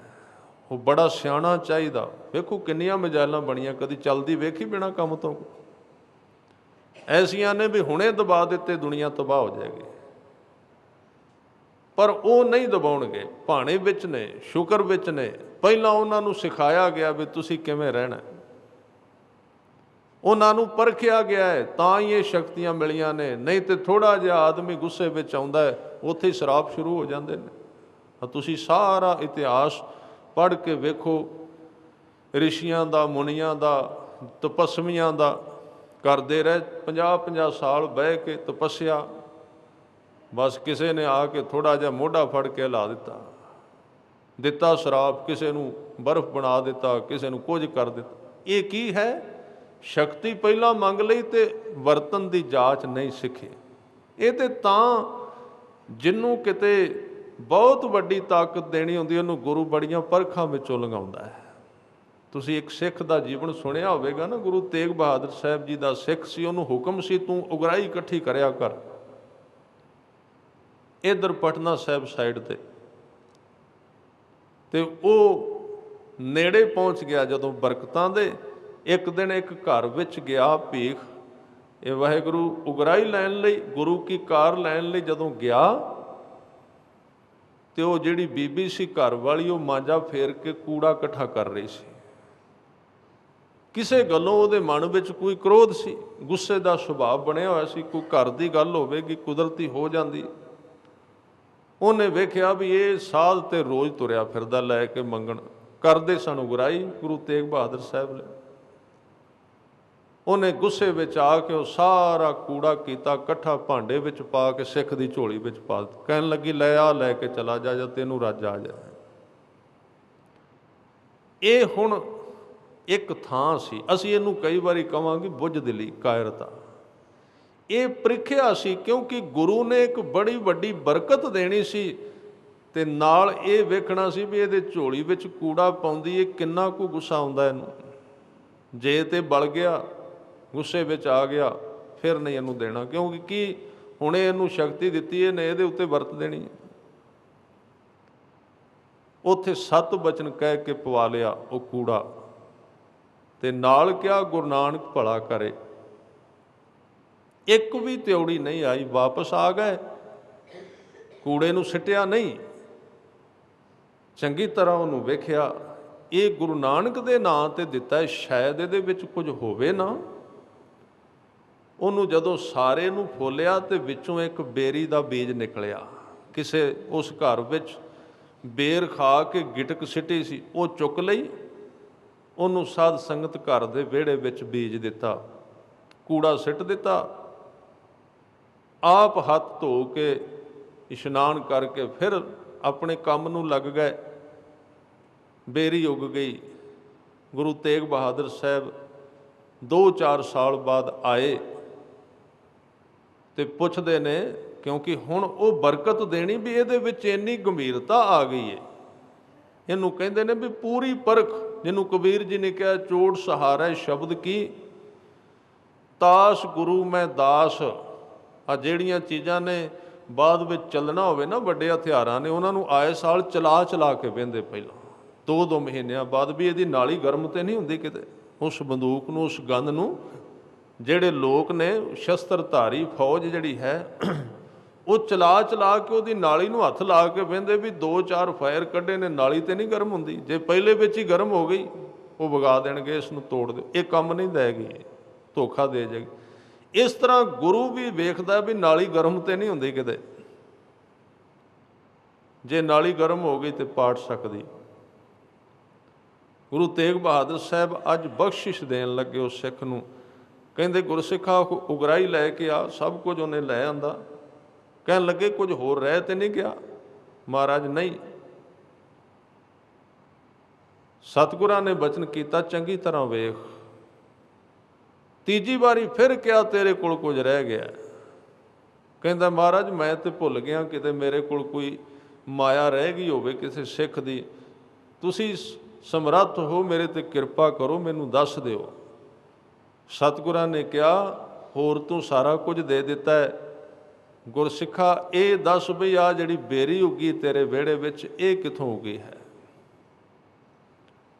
ਇਹ ਕਿਹੜੀ ਥਾਂ ਤੋਂ ਆਈ ਹੈ? ਉਹਨੂੰ ਸਾਰੀ ਘਟਨਾ ਚੇਤੇ ਆ ਗਈ, ਯਾਦ ਆ ਗਈ, ਮਨ ਵਿੱਚ ਇੱਕ ਉਛਾਲਾ ਆਇਆ, ਚਰਨਾਂ ਤੇ ਡਿੱਗ ਪਿਆ, ਮਹਾਰਾਜ ਤੁਸੀਂ ਅੰਤਰਜਾਮੀ ਹੋ। ਸਤਿਗੁਰਾਂ ਨੇ ਸਿਰ ਤੇ ਹੱਥ ਰੱਖ ਦਿੱਤਾ, ਅੰਦਰ ਉਹ ਲਹਿਰਾਂ ਚਲਾ ਦਿੱਤੀਆਂ ਜਿਹੜੀਆਂ ਸਦੀਆਂ ਦੇ ਨਾਮ ਜਪਿਆਂ ਵੀ ਨਹੀਂ ਚੱਲਦੀਆਂ। ਅੰਦਰ ਉਹ ਨਾਮ ਦੀਆਂ ਧੁਨੀਆਂ ਚਲਾ ਦਿੱਤੀਆਂ ਤੇ ਇੱਕ ਗੱਲ ਕਹੀ ਸੀ, ਹੁਣ ਤੂੰ ਯੋਗ ਹੈ ਗੁਰੂ ਨਾਨਕ ਦੀ ਕਾਰ ਕਰਨ ਦੇ। ਇੰਨੀ ਤੇਰੇ ਵਿੱਚ ਸਹਿਣਸ਼ੀਲਤਾ, ਤੂੰ ਤੇਰੇ ਮਨ ਵਿੱਚ ਤੌਖਲਾ ਹੀ ਨਹੀਂ ਆਇਆ। ਤੇ ਦੂਜਾ ਤੇਰਾ ਇੱਕ ਇਹ ਹਿਸਾਬ ਵੀ ਸ਼ੁਭ ਹੈ ਕਿ ਜਿਨ੍ਹਾਂ ਨੇ ਕੁਝ ਲੈਣਾ ਉਹ ਕੂੜੇ ਵਿੱਚੋਂ ਵੀ ਲੈ ਲੈਂਦੇ ਨੇ, ਜਿਨ੍ਹਾਂ ਨਹੀਂ ਲੈਣਾ ਉਹ ਹੀਰੇ ਵੀ ਵਗਾ ਦਿਆ ਕਰਦੇ ਨੇ। ਗੱਲ ਬੰਦੇ ਦੀ ਪਾਤਰਤਾ ਦੀ ਹੈ। ਕਈ ਵਾਰੀ ਮਿਲੇ ਤੇ ਅੰਦਰ ਨਹੀਂ ਉਹਦੇ ਯੋਗਤਾ ਤਾਂ ਉਹ ਕਿਵੇਂ ਲਏਗਾ? ਇਸ ਕਰਕੇ ਇੱਕ ਨਾਲ ਜੁੜਨਾ, ਇੱਕ ਨਾਲ ਸਾਂਝ ਪਾਉਣੀ, ਇਹਦੇ ਵਾਸਤੇ ਕਬੀਰ ਜੀ ਨੇ ਕਿਹਾ ਭਾਵੇਂ ਖਾਰਾ ਹੈ ਕਬੀਰ ਸਮੁੰਦ ਨਾ ਛੋੜੀਐ, ਜੋ ਅਤ ਖਾਰੋ ਹੋਏ। ਭਾਵੇਂ ਗੁਰੂ ਨਾਲ ਪਿਆਰ ਕਰਦਿਆਂ ਕਰਦਿਆਂ ਤੇਰੀ ਜ਼ਿੰਦਗੀ ਵਿੱਚ ਕੁਝ ਖਾਰਾਪਣ ਵੀ ਆ ਜਾਏ, ਕੌੜਾਪਣ ਵੀ ਆਵੇ, ਪਰ ਆਪਣੇ ਗੁਰੂ ਦੇ ਚਰਨ ਨਾ ਛੱਡੀ, ਕਿਉਂਕਿ ਪੋਖਰ ਪੋਖਰ ਢੂੰਡਤੇ ਭਲੋ ਨਾ ਕਹਿ ਕੋਈ। ਪੋਖਰ ਕਹਿੰਦੇ ਛਪੜੀਆਂ ਦੇ ਵਿੱਚੋਂ ਹੱਥ ਮਾਰਦਿਆਂ ਚੰਗੇ ਨਹੀਂ ਲੱਗੀਦਾ, ਇੱਕ ਤੋਂ ਬਿਨਾਂ ਨਹੀਂ। ਗੁਰੂ ਅਰਜਨ ਦੇਵ ਸੱਚੇ ਪਾਤਸ਼ਾਹ ਜੀ ਨੇ ਪੂਰਾ ਸ਼ਬਦ ਇੱਕ ਬੜੇ ਪਿਆਰ ਵਿੱਚ ਉਚਾਰਿਆ, ਪ੍ਰਯੋਜਨ ਸਿਰਫ ਇੱਕ। ਤੇ ਮੈਂ ਗੁਰੂ ਅਮਰਦਾਸ ਜੀ ਦੀ ਗੱਲ ਕਰ ਰਿਹਾ ਸਾਂ। ਗੁਰੂ ਅੰਗਦ ਦੇਵ ਜੀ ਨੇ ਕਿਹਾ ਪੁਰਖਾ ਵੇਖ, ਅੱਖ ਖੋਲ ਦਿੱਤੀ, ਵੇਖਿਆ ਬਾਰਜ ਕਰ ਦਾਹਿਨੇ, ਸਿੱਧ ਸਨਮੁਖ ਮੁਖ ਜੋ ਹੈ, ਰਿੱਧ ਬਸੈ ਬਾਵਾਂਗ, ਜੋ ਤੀਨ ਲੋਕ ਅੰਤਰ ਮੋਹ ਹੈ। ਇਹ 52 ਸ਼ਕਤੀਆਂ ਨੇ, 52। ਜਿਵੇਂ 84 ਸਿੱਧ ਨੇ ਨਾ, 84 ਆਸਨ ਕਰਦੇ ਨੇ ਸਿੱਧ, ਉਹਨਾਂ ਨੂੰ ਇਕੱਠੇ ਕਰਨ ਲਈ ਵੀ ਫਿਰ ਇਹਨਾਂ ਨੂੰ ਇਕੱਠੇ ਕਰਕੇ ਤੇ ਡੇਰਾ ਬਣਾ ਲਵਾਂਗੇ। ਫਿਰ ਕਿਸੇ ਤੋਂ ਲਾਹ ਦਿੱਤੇ ਤੇ ਕਿਸੇ ਨੂੰ ਚਮੜਾ ਦਿੱਤੇ, ਗੱਲ ਸ਼ੁਰੂ ਹੋ ਗਈ ਦੁਕਾਨਦਾਰੀ। ਇਹ ਉਹ ਹੀ ਨੇ, ਉਹ ਖੜੇ ਨੇ ਰਿੱਧ ਬਸੈ ਬਵਾਂਗ। ਬਵਾਂਗ ਦਾ ਅਰਥ ਹੈ 52 ਮਾਇਆ ਦੀਆਂ ਉਹ ਜ਼ਬਰਦਸਤ ਸ਼ਕਤੀਆਂ ਜਿਹੜੀਆਂ ਮਨ ਨੂੰ ਬਹੁਤ ਜਲਦੀ ਮੋਹ ਲੈਂਦੀਆਂ ਨੇ, ਖਿੱਚ ਲੈਂਦੀਆਂ ਨੇ, ਪ੍ਰਭਾਵਿਤ ਕਰ ਦਿੰਦੀਆਂ, ਜਿਨ੍ਹਾਂ ਤੋਂ ਬਚਿਆ ਨਹੀਂ ਜਾ ਸਕਦਾ ਗੁਰੂ ਤੋਂ ਬਿਨ। ਜੋ ਤੀਨ ਲੋਕੰਤਰ ਮੋਹ ਹੈ, ਉਹ 52 ਸ਼ਕਤੀਆਂ ਤਾਕਤਾਂ ਜਿਹੜੀਆਂ ਸਾਰੇ ਸੰਸਾਰ ਨੂੰ ਮੋਹ ਵਿੱਚ ਪਾ ਕੇ ਰੱਖਦੀਆਂ ਨੇ, ਉਹ ਵੀ ਸਾਹਮਣੇ ਖੜੀਆਂ ਨੇ, ਉਹ ਵੀ ਕਹਿ ਰਹੀਆਂ ਨੇ ਹੁਕਮ ਕਰੋ, ਦੱਸੋ ਕੀ ਕਰਨਾ ਹੈ। ਇਹ ਸਭ ਕੁਝ ਜਦੋਂ ਦਿਖਾਇਆ ਤੇ ਗੁਰੂ ਅਮਰਦਾਸ ਸੱਚੇ ਪਾਤਸ਼ਾਹ ਨੇ ਜਦੋਂ ਵੇਖਿਆ ਨਾ ਤੇ ਹੈਰਾਨ ਹੋ ਗਏ। ਮਹਾਰਾਜ ਇਹ ਕੀ ਹੈ? ਗੁਰੂ ਅੰਗਦ ਦੇਵ ਜੀ ਨੂੰ ਕਿਹਾ। ਸਤਿਗੁਰੂ ਨੇ ਦੂਸਰੇ ਪਲ ਉਹ ਖਤਮ ਕਰ ਦਿੱਤੀਆਂ, ਨਹੀਂ ਦਿਸਦੀਆਂ। ਗੁਰੂ ਅੰਗਦ ਦੇਵ ਜੀ ਕਹਿੰਦੇ ਪੁਰਖਾ ਇਹ ਤੁਹਾਨੂੰ ਸੌਂਪੀਆਂ ਨੇ, ਹੁਣ ਤੁਸੀਂ ਵੇਖ ਕੇ ਰਹਿਣਾ, ਨਹੀਂ ਤੇ ਹੁਣੇ ਮੀਂਹ ਪੈਣ ਲੱਗ ਪਏਗਾ ਤੇ ਹੁਣੇ ਗਰਮੀ ਲੱਗ ਜਾਏਗੀ। ਸੂਰਜ ਠੰਡਾ ਹੋ ਸਕਦਾ ਤੇ ਚੰਦਰਮਾ ਗਰਮ ਵੀ ਹੋ ਸਕਦਾ ਹੈ। ਕੁਝ ਕਰੋ, ਪਰ ਤੁਸੀਂ ਦੇਖਣਾ ਕੁਦਰਤ ਦੇ ਚੱਲਦੇ ਨਿਯਮ ਦੇ ਵਿੱਚ ਕਿਤੇ ਵਿਘਨ ਨਾ ਹੋ ਜਾਏ। ਤੇ ਗੁਰੂ ਅਮਰਦਾਸ ਜੀ ਨੇ ਉੱਥੇ ਬੇਨਤੀ ਕੀਤੀ, ਮਹਾਰਾਜ ਮੈਨੂੰ ਤੇ ਉਹ ਪਾਣੀ ਵਾਲੀ ਗਾਗਰ ਹੀ ਦੇ ਦਿਓ, ਮੇਰੇ ਵੱਸ ਦਾ ਕੰਮ ਨਹੀਂ ਹੈ, ਮੈਂ ਨਹੀਂ ਲੈਣੀਆਂ ਹੈ। ਚਰਨਾ ਕਮਲਾਂ ਦੀ ਮੌਜ ਐਸੀ ਹੈ, ਸੇਵਾ ਦੀ ਮੌਜ ਐਸੀ। ਸੱਚ ਹੈ, ਸਾਧ ਸੰਗਤ ਜਿੰਨਾ ਪਿੱਛੇ ਲੱਗ ਕੇ ਤੁਰਨ ਵਿੱਚ ਆਨੰਦ ਹੈ, ਉਹਨਾਂ ਅੱਗੇ ਨਹੀਂ। ਤੇ ਬੰਦੇ ਨੂੰ ਕਈ ਤਰ੍ਹਾਂ ਅਲਰਟ ਰਹਿਣਾ ਪੈਂਦਾ। ਜਿੱਥੇ ਤੁਸੀਂ ਬੈਠੇ ਹੋ ਜਿੰਨਾ ਆਨੰਦ ਉੱਥੇ ਹੈ, ਉਹਨਾਂ ਇੱਥੇ ਨਹੀਂ ਹੈ। ਜੇ ਲੈਣ ਦੀ ਕੋਈ ਨਾ ਕੋਈ ਸਮਰੱਥਾ ਹੋ ਜਾਏ ਤਾਂ ਖੈਰ ਇਹ ਤੇ ਰਾਏ ਵੀ ਅਸੀਂ ਵੀ ਅਗਾ ਕਿਸੇ ਦੇ ਪਿੱਛੇ ਤੁਰੇ ਹੋਏ ਹਾਂ ਤਾਂ ਸਾਡਾ ਸਰ ਜਾਂਦਾ ਹੈ, ਨਹੀਂ ਤੇ ਅੱਗੇ ਤੁਰਨਾ ਬੜਾ ਔਖਾ ਹੈ। ਲੋਕ ਬੁਝਾਈ ਆਪ ਨਾ ਬੁੱਝਾਂ, ਐਸਾ ਆਗੂ ਹੋਵਾਂ। ਇਹ ਉਹ ਘਟਨਾ ਹੈ ਜਿਹਨੂੰ ਸਤਿਗੁਰੂ ਨੇ ਸੁਚੇਤ ਕੀਤਾ। ਗੁਰੂ ਅੰਗਦ ਦੇਵ ਜੀ ਨੇ ਕਿਹਾ, ਗੁਰੂ ਅਮਰਦਾਸ ਕਹਿੰਦੇ ਮਹਾਰਾਜ ਮੈਨੂੰ ਨਹੀਂ ਇਹ ਚਾਹੀਦਾ ਸਾਰਾ ਕੁਝ, ਇਹਦਾ ਕੀ ਕਰਾਂਗਾ? ਕੌਣ ਇਹਨਾਂ ਦਾ ਹਿਸਾਬ ਕਿਤਾਬ ਰੋਜ਼ ਰੱਖੇਗਾ? ਸਤਿਗੁਰੂ ਨੇ ਕਿਹਾ ਨਹੀਂ ਪੁਰਖਾ, ਇਹਨਾਂ ਦਾ ਕੋਈ ਹਿਸਾਬ ਕਿਤਾਬ ਨਹੀਂ, ਇਹ ਤੇਰੇ ਕੋਲ ਹੀ ਰਹੇਗਾ, ਤੈਨੂੰ ਵਰਤਣਾ ਪੈਣਾ, ਲੋੜ ਪਵੇਗੀ। ਇੱਥੇ ਦੁਨੀਆ ਵਿੱਚ ਨਹੀਂ ਹੈ ਵੈਸੇ ਕੋਈ ਸਾਧ ਬਣਨ ਦਿੰਦੇ, ਕੁਝ ਨਾ ਕੁਝ ਕਰਨਾ ਪੈਂਦਾ।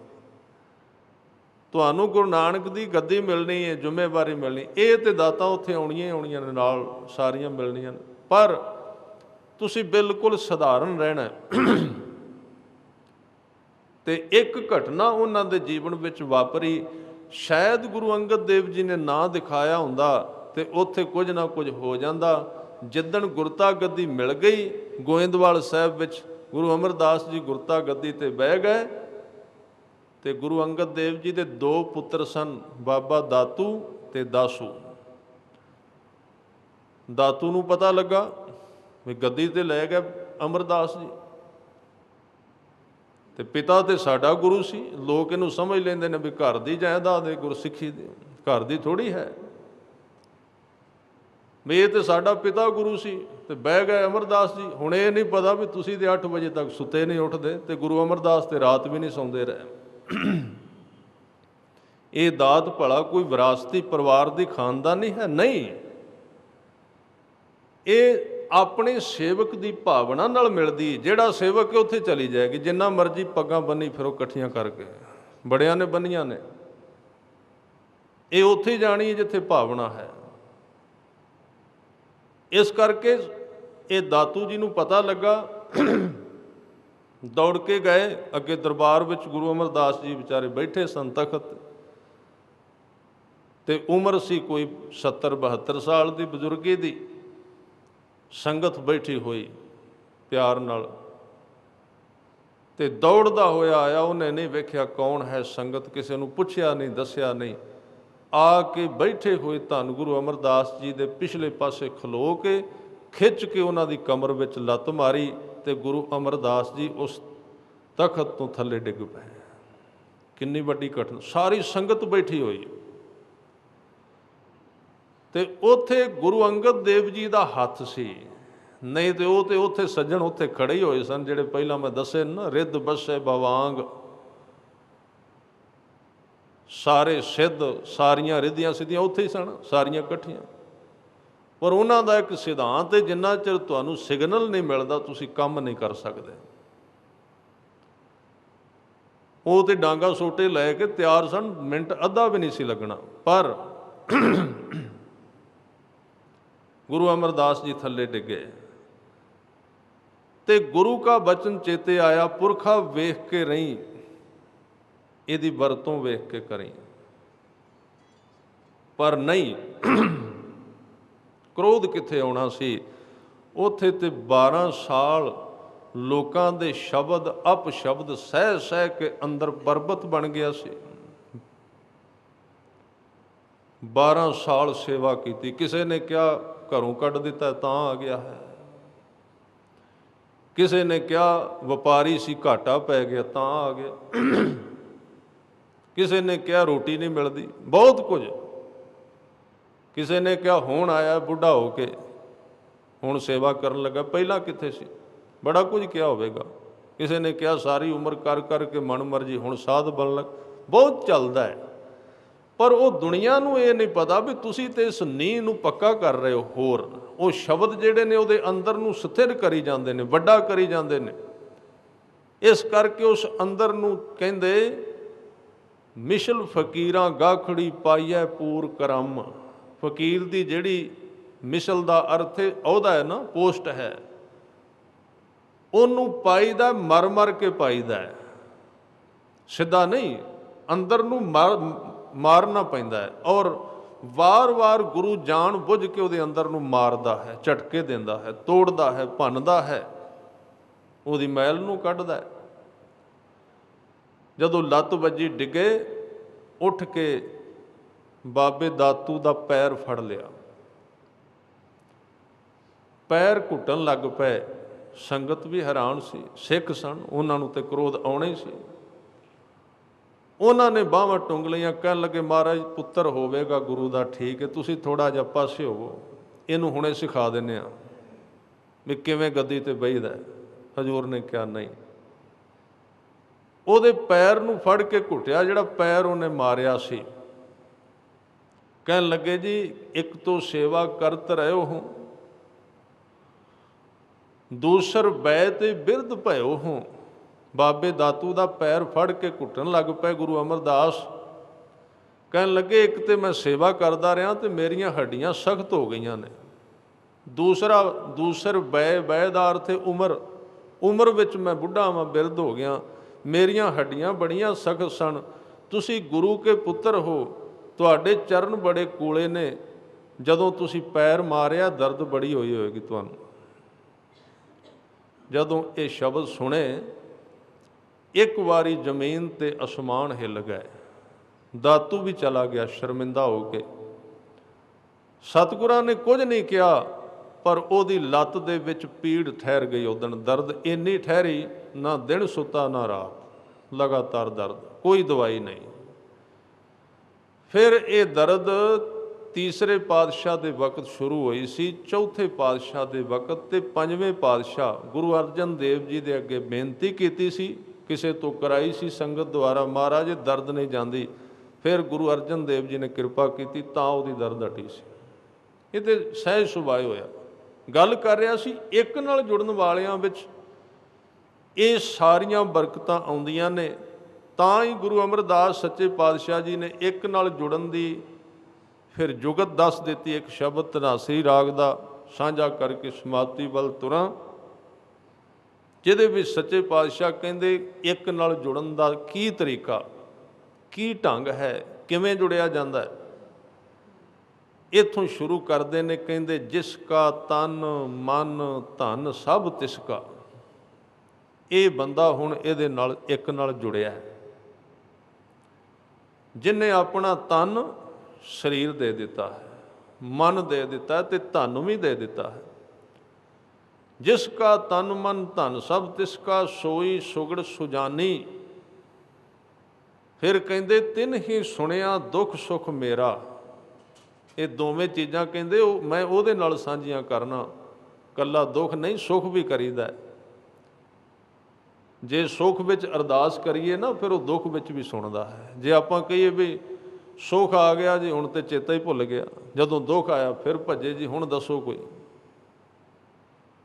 ਜਦੋਂ ਸੁੱਖ ਆਵੇ ਅਰਦਾਸ ਉਹ ਵੀ ਹੋਵੇ, ਉਹ ਵੀ ਗੁਰੂ ਨਾਲ ਸਾਂਝਾ ਕੀਤਾ ਜਾਏ। ਤਿਨ ਹੀ ਸੁਣਿਆ ਦੁੱਖ ਸੁੱਖ ਮੇਰਾ, ਤਉ ਵਿਦ ਨੀਕੀ ਖਟਾਨੀ। ਬੜੇ ਪਿਆਰੇ ਸ਼ਬਦ ਨੇ। ਵਿਦ ਦਾ ਅਰਥ ਹੈ ਜੀਵਨ ਜੁਗਤ, ਨੀਕੀ ਦਾ ਅਰਥ ਹੈ ਸੋਹਣੀ, ਖਟਾਨੀ ਦਾ ਅਰਥ ਹੈ ਇਹਨੂੰ ਕਹਿੰਦੇ ਰਾਸ ਆ ਜਾਣੀ। ਹਿੰਦੀ ਦਾ ਸ਼ਬਦ ਹੈ, ਆਪਾਂ ਕਹਿੰਦੇ ਹਾਂ ਫਲਾਣੇ ਦੀ ਖਟਿਆਂਦੀ ਨਹੀਂ, ਇਹ ਇੱਧਰ ਬਾਂਗਰ ਦੀ ਬੋਲੀ ਹੈ। ਖਟਿਆ ਜਾਣੀ, ਰਾਸ ਆ ਜਾਣੀ, ਇਹਨਾਂ ਦੋਵਾਂ ਦੀ ਆਪਸ ਵਿੱਚ ਖਟਿਆਉਂਦੀ ਨਹੀਂ। ਤਉ ਬਿਦ ਨੀਕੀ ਖਟਿਆਨੀ ਦਾ ਅਰਥ ਹੈ, ਤਉ ਬਿਦ ਨੀਕੀ ਖਟਾਨੀ ਦਾ ਅਰਥ ਹੈ ਉਸ ਗੁਰੂ ਦੇ ਚਰਨਾਂ ਨਾਲ ਇੱਕ ਨਾਲ ਸਾਂਝ ਬਣ ਆ ਗਈ। ਜੀ ਕੀ ਏਕੈ ਹੀ ਪੈਮਾਨੀ। ਇਹਦੇ ਵਿੱਚ ਰਹਾਉ ਦੀ ਤੁਕ ਵਿੱਚ ਕਿਹਾ, ਮੇਰੇ ਦਿਲ ਦੀ ਜੋ ਵੇਦਨਾ ਸੀ, ਮੇਰੇ ਦਿਲ ਦੀ ਜੋ ਅਰਦਾਸ ਸੀ, ਉਹ ਇੱਕੋ ਅਕਾਲ ਪੁਰਖ ਦੇ ਚਰਨਾਂ ਵਿੱਚ ਹੀ ਮੰਨੀ ਗਈ, ਹੋਰ ਕਿਸੇ ਨੇ ਮੇਰੀ ਅਰਦਾਸ ਨਹੀਂ ਸੁਣੀ। ਜੀ ਕੀ ਏਕੈ ਹੀ ਪੈਮਾਨੀ, ਅਵਰ ਯਤਨ ਕਰ ਰਹੇ ਬਹੁ ਤੇਰੇ। ਹੋਰ ਬੜੇ ਯਤਨ ਕੀਤੇ ਨੇ ਬਥੇਰੇ, ਭੱਜ ਭੱਜ ਕੇ ਕਈ ਥਾਵਾਂ ਤੋਂ ਉਪਰਾਲੇ ਕੀਤੇ ਨੇ। ਕਿਸੇ ਨੇ ਕੁਝ ਨਹੀਂ ਸਵਾਰਿਆ, ਕਿਸੇ ਨੇ ਕਿਹਾ ਵੀ ਗਾਂ ਨੂੰ ਜੌਂ ਚਾਰ ਦਿਓ, ਕਿਸੇ ਨੇ ਕਿਹਾ ਮੱਝ ਨੂੰ ਹਲਦੀ ਚਾਰ ਦਿਓ, ਕਿਸੇ ਨੇ ਕਿਹਾ ਵੀ ਇਹਦੇ ਸਿਰ ਵਿੱਚ ਤੇਲ ਪਾ ਦਿਓ, ਕਿਸੇ ਕਿਹਾ ਇਹਦੇ ਸਿਰ ਵਿੱਚ ਕੱਚੀ ਲੱਸੀ ਪਾ ਦਿਓ। ਕੋਈ ਨਹੀਂ ਚੱਲਿਆ, ਸਮਾਂ ਪਾਸ ਹੁੰਦਾ ਰਿਹਾ, ਸਮਾਂ ਲੰਘਦਾ ਰਿਹਾ। ਜਦੋਂ ਇਸ ਤਰ੍ਹਾਂ ਦੀ ਗੱਲ ਬਣਦੀ ਉਦੋਂ ਸਿੱਖ ਕੀ ਕਰੇ, ਇੱਕ ਬੜਾ ਵੱਡਾ ਸਵਾਲ ਹੈ। ਕਿਉਂਕਿ ਮੈਂ ਕੱਲ੍ਹ ਬੇਨਤੀ ਕੀਤੀ ਸੀ ਕਿ ਜਦੋਂ ਵੀ ਕੋਈ ਕੌਮ ਪੈਦਾ ਕੀਤੀ ਜਾਂਦੀ, ਦੂਸਰੀਆਂ ਕੌਮਾਂ ਵਾਲੇ ਸਾਧਨ ਉਸ ਕੌਮ ਵਿੱਚ ਪੈਦਾ ਕੀਤੇ ਜਾਂਦੇ, ਬਣਾਏ ਜਾਂਦੇ ਨੇ। ਤਾਂ ਗੁਰੂ ਸਾਹਿਬ ਨੇ ਇਹਦੇ ਬਰਾਬਰ ਇੱਕੋ ਹੀ ਗੱਲ ਦੱਸੀ, ਕਹਿੰਦੇ ਗੁਰਸਿੱਖ ਨੂੰ ਜਦੋਂ ਲੋੜ ਪਵੇ, ਕੰਮ ਪਵੇ, ਉਹ ਅਰਦਾਸ ਕਰਾਏ ਦੇਗ ਕਰਾ ਕੇ। ਇੱਕੋ ਹੀ ਰਾਹ ਹੈ, ਕੜਾਹ ਪ੍ਰਸ਼ਾਦ ਦੀ ਦੇਗ ਕਰਾਏ, ਟਕਾ ਰੱਖ ਕੇ ਅਰਦਾਸ ਕਰੇ। ਇਹ ਸਿਧਾਂਤ। ਟਕਾ ਦਾ ਅਰਥ 1 ਰੁਪਈਆ ਵੀ ਉਹ ਰੱਖ ਸਕਦਾ। ਇਹ ਜਿਹੜਾ ਅਰਦਾਸ ਕਰਨ ਵਾਲੇ ਆਪਾਂ ਰੁਪਈਏ ਦਿੰਦੇ ਹਾਂ ਭਾਈ ਸਾਹਿਬ ਨੂੰ, ਪੁਰਾਣੀ ਮਰਿਆਦਾ, ਪਰ ਇਹ ਸਾਨੂੰ ਖਿਆਲ ਰੱਖਣਾ ਚਾਹੀਦਾ ਵੀ ਅਰਦਾਸੀਏ ਸਿੰਘ ਦੇ ਹੱਥਾਂ ਵਿੱਚ ਫੜਾਉਣ ਦੀ ਲੋੜ ਨਹੀਂ। ਉਹ ਮਾਇਆ, ਉਹ ਜਦੋਂ ਅਰਦਾਸ ਸ਼ੁਰੂ ਹੋਣੀ ਪਹਿਲਾਂ ਤੁਸੀਂ ਗੋਲਕ ਵਿੱਚ ਹੀ ਰੱਖ ਦਿਓ, ਗੁਰੂ ਨੂੰ ਪਤਾ ਹੈ।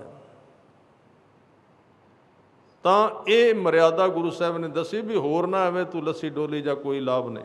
ਜੇ ਤੇਰੇ ਕੋਲ ਕੋਈ ਜ਼ਿਆਦਾ ਹੈ ਨਾ ਤੇ ਇੱਥੇ ਸੰਗਤ ਵਿੱਚ ਪਾ ਦੇ, ਰਸਦ ਵਿੱਚ ਸੰਗਤ ਨੂੰ ਲੰਗਰ ਛਕਾ ਦੇ, ਜਾਂ ਇਹ ਸੰਗਤ ਨਾਲ ਗੁਰਮੁਖਾਂ ਨਾਲ ਸਾਂਝਾ ਕੀਤਾ ਜਾ ਸਕਦਾ ਹੈ। ਗੁਰੂ ਗ੍ਰੰਥ ਸਾਹਿਬ ਸੱਚੇ ਪਾਤਸ਼ਾਹ ਕੀ ਅਰਦਾਸ ਕਰ, ਬਾਣੀ ਪੜ੍ਹ, ਸੇਵਾ ਕਰ। ਇਹ ਤਰੀਕੇ ਬੜੇ ਸਾਫ਼ ਸੁੰਦਰ ਨੇ, ਸੋਹਣੇ ਨੇ। ਤੇ ਇਹ ਵੀ ਗੱਲ ਹੈ, ਜੇ ਤੇਰਾ ਇਹਨਾਂ ਨਾਲ ਹੋ ਗਿਆ ਤੇ ਹੋ ਗਿਆ, ਹੋਰ ਕਿਤੇ ਹੋਣਾ ਨਹੀਂ, ਜਿੱਥੇ ਮਰਜ਼ੀ ਤੁਰਿਆ ਪਿਆ। ਇੰਨਾ ਹੀ ਕਰਨਾ ਹੈ। ਦੱਦਾ ਦਾਤਾ ਏਕ ਹੈ, ਸਭ ਕੋ ਦੇਵਨਹਾਰ, ਦੇਂਦੇ ਤੋਠ ਨਾ ਆਵਈ, ਅਗਨਤ ਭਰੇ ਭੰਡਾਰ। ਤਿਨ ਹੀ ਸੁਣਿਆ ਦੁੱਖ ਸੁਖ ਮੇਰਾ, ਤਉ ਬਿਦ ਨੀਕੀ ਖਟਾਨੀ। ਜੀ ਕੀ ਏਕੈ ਹੀ ਪੈਮਾਨੀ, ਅਵਰ ਯਤਨ ਕਰ ਰਹੇ ਬਹੁ ਤੇਰੇ, ਤਿਨ ਤਿਲ ਨਹੀਂ ਕੀਮਤ ਜਾਨੀ। ਫਿਰ ਕਹਿੰਦੇ ਅੰਮ੍ਰਿਤ ਨਾਮ ਨਿਰਮੋਲਕ ਹੀਰਾ, ਗੁਰ ਦੀਓ ਮੰਤਾਨੀ। ਗੁਰੂ ਨੇ ਨਾਲੇ ਕਿਰਪਾ ਕੀਤੀ, ਨਾਲੇ ਸਿੱਖ ਨੂੰ ਕਿਹਾ ਵੀ ਆ ਹੁਣ ਤੂੰ ਅਰਦਾਸ ਕਰਨ ਆਇਆ ਸੈਂ, ਮੰਗਣ ਆਇਆ ਸੈਂ, ਹੁਣ ਇੱਕ ਚੀਜ਼ ਹੋਰ ਲੈਂਦਾ ਜਾ, ਆਹ ਨਾਮ ਜਪਿਆ ਕਰ। ਅੰਮ੍ਰਿਤ ਨਾਮ ਨਿਰਮੋਲਕ ਹੀਰਾ, ਗੁਰ ਦੀਨੋ ਮੰਤਾਨੀ। ਕਹਿੰਦੇ ਜਦੋਂ ਉਹਨੂੰ ਜਪਿਆ ਫਿਰ ਕੀ ਹੋਇਆ? ਕਹਿੰਦੇ ਡਿਗੈ ਨਾ ਡੋਲੇ, ਦ੍ਰਿੜ ਕਰ ਰਹਿਓ। ਨਾਮ ਦੀ ਬਰਕਤ ਨਾਲ ਹੁਣ ਮਨ ਨਹੀਂ ਡੋਲਦਾ। ਪੂਰਨ ਹੋਏ ਤ੍ਰਿਪਤਾਨੀ, ਅੰਦਰ ਇੱਕ ਤ੍ਰਿਪਤੀ ਬਣੀ ਰਹਿੰਦੀ ਹੈ। ਫਿਰ ਬਚਨ ਕੀਤਾ, ਸਹਿਬ ਕਹਿੰਦੇ ਓਏ ਜੋ ਬੀਚ ਹਮ ਤੁਮ ਕਛ ਹੋਤੇ।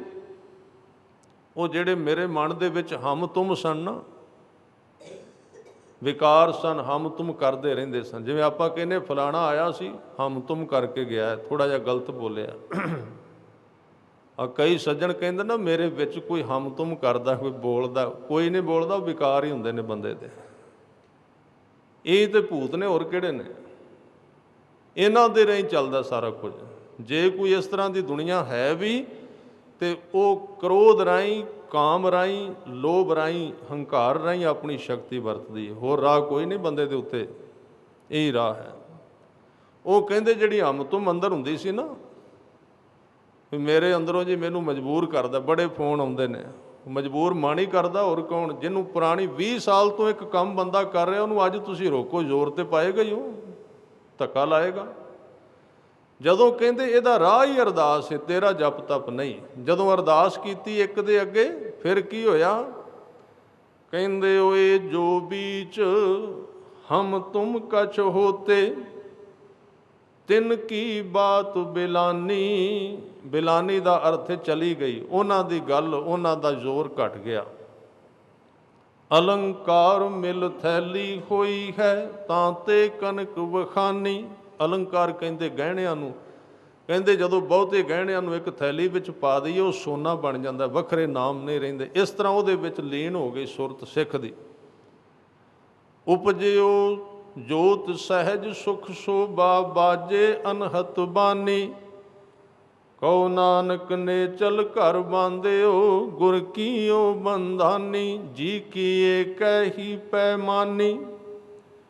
ਇਸ ਲਈ ਕਲਗੀਧਰ ਪਾਤਸ਼ਾਹ ਕਹਿੰਦੇ, ਪਾਏ ਗਹੇ ਜਬ ਤੇ ਤੁਮਰੇ, ਜਦੋਂ ਦੇ ਤੁਹਾਡੇ ਚਰਨ ਫੜੇ ਨੇ, ਤਬ ਤੇ ਕੋਊ ਆਂਖ ਤਰੇ ਨਹੀਂ ਆਨਿਓ, ਉਦੋਂ ਦਾ ਮੈਂ ਕਿਸੇ ਨੂੰ ਅੱਖਾਂ ਦੇ ਥੱਲੇ ਨਹੀਂ ਲਿਆਂਦਾ, ਭਾਵ ਜਾਣੇ ਨਹੀਂ ਹੈ, ਤੁਸੀਂ ਮੇਰੇ ਵਾਸਤੇ ਮਹਾਨ ਹੋ। ਫਿਰ ਕਹਿੰਦੇ ਰਾਮ ਰਹੀਮ ਪੁਰਾਨ ਕੁਰਾਨ, ਅਨੇਕ ਕਹੇ ਮਤ ਏਕ ਨਾ ਮਾਨਿਓ। ਰਾਮਚੰਦਰ ਜੀ ਦਾ ਮਤ ਹੈ, ਰਹੀਮ ਦੀ ਦੁਨੀਆ ਮਤ ਹੈ, ਉਹਦੇ ਪੁਜਾਰੀ ਨੇ। ਪੁਰਾਨ ਇਹ ਗ੍ਰੰਥ ਹੈ, ਕੁਰਾਨ ਇੱਕ ਗ੍ਰੰਥ ਹੈ। ਅਨੇਕ ਕਹੇ, ਇਹਦੇ ਤੋਂ ਬਿਨਾਂ ਹੋਰ ਵੀ ਬੜੇ ਨੇ। ਅਨੇਕ ਕਹੇ ਮਤ ਏਕ ਨਾ ਮਾਨਿਓ, ਇਹਨਾਂ ਵਿੱਚੋਂ ਮੈਂ ਕਿਸੇ ਨੂੰ ਨਹੀਂ ਮੰਨਦਾ। ਇਹ ਗੱਲ ਸਪਸ਼ਟ ਹੋ ਗਈ ਸਾਰੀ। ਫਿਰ ਕਹਿੰਦੇ ਸਿਮਰਤ ਸ਼ਾਸਤਰ, 27 ਸਿਮਰਤੀਆਂ, 6 ਸ਼ਾਸਤਰ, ਵੇਦ ਸਭੈ, ਚਾਰੇ ਵੇਦ, ਬਹੁ ਭੇਦ ਕਹੈ, ਇਹਨਾਂ ਵਿੱਚ ਬੜੇ ਭੇਦ ਦੱਸੇ ਗਏ ਨੇ। ਪਰ ਕਹਿੰਦੇ ਹਮ ਏਕ ਨਾ ਜਾਣਿਓ, ਅਸੀਂ ਇਹਨਾਂ ਨੂੰ ਇੱਕ ਵੀ ਤਰਜੀਹ ਨਹੀਂ ਦਿੰਦੇ, ਸਾਫ਼ ਕਰ ਦਿੱਤਾ। ਫਿਰ ਮੈਂ ਕਹਾਂ ਨਿੰਦਿਆ ਨਹੀਂ ਕਰ ਰਹੇ ਕਿਸੇ ਵੇਦ ਦੀ, ਕਿਉਂਕਿ ਇਹਦੀ ਬੜੀ ਸੰਭਾਵਨਾ ਅਸੀਂ ਨਿਕਲ ਜਾਵਾਂਗੇ ਸਰਾਤ। ਸਿਰਫ ਕਹਿ ਰਹੇ ਨੇ ਸਾਡੇ ਕੋਲ ਵੱਡੇ ਨਾਲ ਦਾ ਨਾਮ ਹੈ, ਉਹ ਵੱਡਾ ਹੈ, ਹਮ ਏਕ ਨਾ ਜਾਣਿਓ। ਤੇ ਅਖੀਰ ਤੇ ਫਿਰ ਕਿਹਾ ਸ਼੍ਰੀ ਅਸਪਾਨ ਕਿਰਪਾ ਤੁਮਰੀ ਕਰ। ਅਸ ਦਾ ਅਰਥ ਹੈ ਕਿਰਪਾਨ, ਪਾਨ ਦਾ ਅਰਥ ਹੈ ਹੱਥ। ਹੇ ਅਕਾਲ ਪੁਰਖ, ਤੁਹਾਡੇ ਹੱਥ ਵਿੱਚ ਜਿਹੜੀ ਕਿਰਪਾਨ ਸ਼ਕਤੀ ਹੈ, ਭਗਉਤੀ ਹੈ, ਤਾਕਤ ਹੈ, ਕਿਰਪਾ ਤੁਮਰੀ ਕਰ। ਮੈਂ ਤੁਹਾਡੀ ਕਿਰਪਾ ਦੇ ਨਾਲ, ਤੁਹਾਡੀ ਰਹਿਮਤ ਦੇ ਨਾਲ, ਮੈਂ ਨਾ ਕਹਿਓ ਇਹ ਉੱਤੇ ਜੋ ਕੁਝ ਕਿਹਾ ਹੈ ਮੈਂ ਨਹੀਂ ਕਿਹਾ, ਸਭ ਤੋਹੇ ਬਖਾਨਿਓ। ਤੁਸੀਂ ਮੇਰੇ ਤੋਂ ਕੁਹਾਇਆ ਹੈ, ਤੁਸੀਂ ਮੇਰੇ ਤੋਂ ਕਰਾਇਆ ਹੈ। ਫਿਰ ਕਹਿ ਦਿੱਤਾ ਸਗਲ ਦੁਆਰ ਕੋ ਛੱਡ ਕੇ ਗਹਿਓ ਤੁਹਾਰੋ ਦੁਆਰ, ਸਾਰੇ ਦੁਆਰ ਛੱਡ ਕੇ ਮੈਂ ਤੁਹਾਡੀ ਜਿਹੜਾ ਦਰਵਾਜ਼ਾ ਹੈ ਉਹਨੂੰ ਹੱਥ ਪਾਇਆ, ਉਹਨੂੰ ਫੜਿਆ। ਬਾਹੇ ਗਹੇ ਕੀ ਲਾਜ ਅਸ, ਇਹ ਤੁਹਾਡਾ ਬਿਰਧ ਹੈ ਕਿ ਜਿਸ ਬੰਦੇ ਦੀ ਤੁਸੀਂ ਬਾਂਹ ਫੜ ਲਈ ਹੈ, ਗੋਬਿੰਦ ਦਾਸ ਤੁਹਾਰ, ਉਹਦੀ ਤੁਸੀਂ ਲਾਜ ਰੱਖ ਲੈਂਦੇ ਹੋ, ਉਹਦੀ ਤੁਸੀਂ ਇੱਜ਼ਤ ਬਚਾ ਲੈਂਦੇ ਹੋ। ਮੇਰੇ ਤੇ ਕਿਰਪਾ ਕਰੋ। ਗੋਬਿੰਦ ਦਾਸ, ਗੋਬਿੰਦ ਤੁਹਾਡੇ ਦਾਸ ਨੇ, ਉਹਨਾਂ ਤੇ ਰਹਿਮਤ ਕਰੋ, ਕਿਰਪਾ ਕਰੋ। ਇਹ ਚੌਪਈ ਸਾਹਿਬ ਦੇ ਵਿੱਚ ਸਤਿਗੁਰਾਂ ਨੇ ਬੜੀ ਰਹਿਮਤ ਕੀਤੀ ਔਰ ਆਪਣਾ ਹੱਥ ਸਿਰ ਤੇ ਰੱਖ ਕੇ ਕਲਗੀਆਂ ਵਾਲੇ ਪਾਤਸ਼ਾਹ ਨੇ ਸਾਰੀਆਂ ਬਾਣੀਆਂ, 5 ਬਾਣੀਆਂ ਤਕਰੀਬਨ ਹੋ ਚੁੱਕੀਆਂ ਨੇ ਅੱਜ ਗੁਰੂ ਦੀ ਕਿਰਪਾ ਨਾਲ। ਇਹ ਚੌਪਈ ਸਾਹਿਬ ਰਹਿੰਦਾ ਸੀ ਜੋ ਅੱਜ ਇਹਦੀ ਸਮਾਪਤੀ ਹਜ਼ੂਰ ਨੇ ਕਰਵਾਈ ਹੈ। 1-2 ਪੌੜੀਆਂ ਜਾਪ ਸਾਹਿਬ ਦੇ ਕੁਝ ਛੰਦ ਜਿਹੜੇ ਨੇ, ਕੈਸਟ ਖਰਾਬ ਹੋਈ, ਉਹ ਅੱਜ ਸ਼ਾਮ ਨੂੰ ਇੱਕ ਕਰਨੀ ਹੈ। 1 ਪੌੜੀ ਆਨੰਦ ਸਾਹਿਬ ਦੇ ਵਿੱਚੋਂ ਮਿਸ ਹੋਈ ਹੈ। ਇਹ 2 ਦੀਵਾਨਾਂ ਵਿੱਚ ਅੱਜ ਸ਼ਾਮ ਤੇ ਕੱਲ੍ਹ ਸਵੇਰੇ ਸਤਿਗੁਰੂ ਕਰਵਾਉਣਗੇ। ਹਜ਼ੂਰ ਸੱਚੇ ਪਾਤਸ਼ਾਹ ਜੀ ਦਾ ਬਹੁਤ ਬਹੁਤ ਧੰਨਵਾਦ, ਜਿਨ੍ਹਾਂ ਨੇ ਆਪ ਕਿਰਪਾ ਕਰਕੇ ਸਾਰੇ ਸਾਧਨ ਔਰ ਸਮਾਂ ਬਖਸ਼ਿਸ਼ ਕੀਤਾ। ਆਓ ਸਤਿਗੁਰਾਂ ਦੇ ਪਿਆਰ ਵਿੱਚ ਅਰਦਾਸ ਕਰਕੇ ਸਮਾਪਤੀ ਕਰੀਏ। ਗੁਰ ਕੋ ਬਲ ਬਲ ਜਾਈਐ, ਸੇ ਗੁਰ ਕੋ ਬਲ ਬਲ ਜਾਈਐ। ਗੁਰ ਕੋ ਬਲ ਬਲ ਜਾਈਐ, ਐਸੇ ਗੁਰ ਕੋ ਬਲ ਬਲ ਜਾਈਐ। ਗੁਰ ਕੋ ਬਲ ਬਲ